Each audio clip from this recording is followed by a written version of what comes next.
कार्यक्रमासाठी जमलेल्या माझ्या सर्व विद्यार्थी मित्रांनो, आजच्या या प्रसंगी माझे मनोगत तुमच्या समोर मांडतो।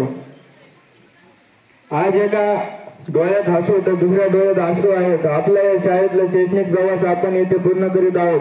शिक्षणाचा हा टप्पा यशस्वीपणे पूर्ण केल्याचा नक्कीच आनंद आहे, परंतु त्याच वेळी ही शाळा, हे मित्र, हे शिक्षक यांचा निरोप घ्यावा लागतो याचे दुःख देखील आहे। मी व्यासपीठावरून तुमच्या समोर उभा राहून बोलतो आहे। हे असे बोलायला मी याच शाळेत शिकलो, ज्याप्रमाणे एका मातीच्या गोळ्याला कुंभार आकार देतो, अगदी तसेच या शाळेने इथल्या शिक्षकांनी माझ्यासारख्या कितीतरी विद्यार्थ्यांच्या जीवनाला आकार दिला आहे। आई वडिलांप्रमाणेच या शिक्षकांनी आपल्या प्रेम दिले आहे, प्रसंगी शिक्षाही केली आहे, पण ते सर्व फक्त आपल्या भल्यासाठीच होते याची आज जाणीव होत आहे। या शाळेत मला लाभलेले मित्र मैत्रिणी यांच्या आठवणींचा एक अनमोल ठेवा मी माझ्या सोबत घेऊन जात आहे।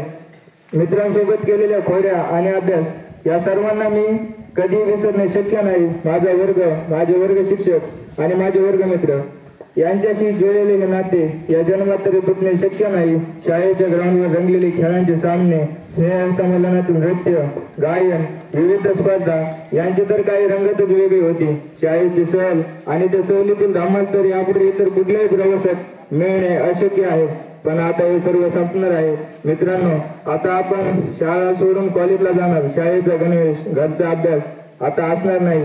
ज्याप्रमाणे एखादे झाड किती उंच गेले तरी त्याची मूळ जमिनीतच राहतात, त्या मुळातूनच झाडाला अन्न आणि पाणी मिळत असतं, अगदी तसंच आपण भविष्यात कुठेही गेलो तरी आपली मुळे या शाळेतच असणार आहेत। येथून मिळालेले ज्ञानाचे आणि संस्काराचे सुदृढीवरच आपले उज्ज्वल भविष्य घडणार आहे। म्हणून मी आजच्या या निरोपाच्या दिवशी या शाळेचे सर्व शिक्षकांचे आणि शाळेतील सर्व घटकांचे आभार मानतो। तुम्ही आम्हाला जे दिलं त्याची परतफेड करणे कधीही शक्य नाही, परंतु सर्व विद्यार्थ्यांच्या वतीने एवढंच वचन देतो की भविष्यात कुठल्याही क्षेत्रात जाऊ तिथे यशाची शिखर सर करूनच शाळेची कीर्ती पसरल्याशिवाय आम्ही राहणार नाही।